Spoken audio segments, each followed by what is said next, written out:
Helicopter দুর্ঘটনায় ইরানি president ও পররাষ্ট্রমন্ত্রীর মৃত্যুর দুদিন পেরিয়ে গেলেও এটি দুর্ঘটনা নাকি নাশকতা তা নিয়ে এখনো চলছে আলোচনা।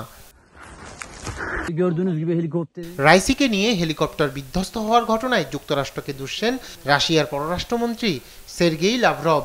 তার দাবি, যুক্তরাষ্ট্রের আরোপিত কয়েক দশকের নিষেধাজ্ঞার কারণে ইরানের পক্ষে তাদের উড়োজাহাজটির জন্য প্রয়োজনীয় যন্ত্রাংশ পাওয়া যায়নি, আর এ কারণেই হেলিকপ্টার বিধ্বস্ত হওয়ার ঘটনা ঘটছে বলে দাবি করেন তিনি।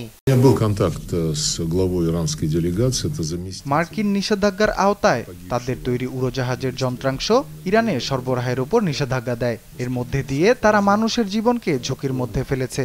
যুক্তরাষ্ট্র এটি অস্বীকার করে, কিন্তু সত্যটা হলো বিভিন্ন দেশের ওপর যুক্তরাষ্ট্র নিষেধাজ্ঞা দিয়ে রেখেছে।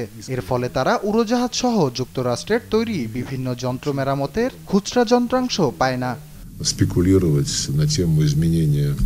দুর্ঘটনার মূল কারণ জানতে এর মধ্যে তদন্ত শুরু করেছে তেহরান। দেশটির সশস্ত্র বাহিনী প্রধানের নির্দেশে একটি উচ্চ পর্যায়ের দল এর মধ্যে দুর্ঘটনাস্থলে কাজ শুরু করছেন বলে জানিয়েছে ইরানি গণমাধ্যম। তবে এই ঘটনায় ইসরায়েল জড়িত নয় বলে দাবি করেছেন তেল আবিবের এক কর্মকর্তা। একই সঙ্গে রাইসির জন্য ইসরায়েল এক ফোঁটা চোখের জলও ফেলবে না বলেও জানান তিনি।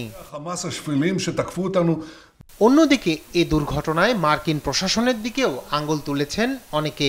তবে নীরবতা ভেঙে রাইসির হেলিকপ্টার দুর্ঘটনায় যুক্তরাষ্ট্রের কোনো হাত নেই বলে জানিয়েছেন দেশটির প্রতিরক্ষামন্ত্রী লয়েড অস্টিন। এছাড়াও এ দুর্ঘটনার কোনো কারণও জানা নেই বলেও জানান তিনি। ইরানের প্রেসিডেন্টের মৃত্যুতে আমরা গভীর শোক প্রকাশ করছি, তবে পাশাপাশি এটাও স্পষ্ট করছি যে এর সঙ্গে আমাদের কোনো সম্পৃক্ততা নেই। তারা কি ভাবছে তা নিয়েও আমরা ভাবছি না। তবে যান্ত্রিক ত্রুটি বা পাইলটের ভুলে এ দুর্ঘটনা ঘটতে পারে বলে আমার ধারণা। সঠিক তদন্ত শেষেই জানা যাবে আসল কারণ।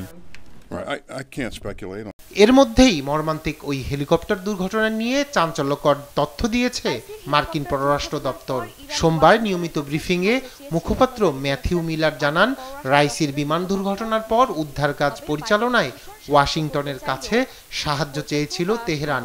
তবে ইচ্ছা থাকা সত্ত্বেও সেই সহায়তা করতে পারেনি বাইডেন প্রশাসন। রায়হান কবির শুভ্র, নিউজ ডেস্ক, দেশ টিভি।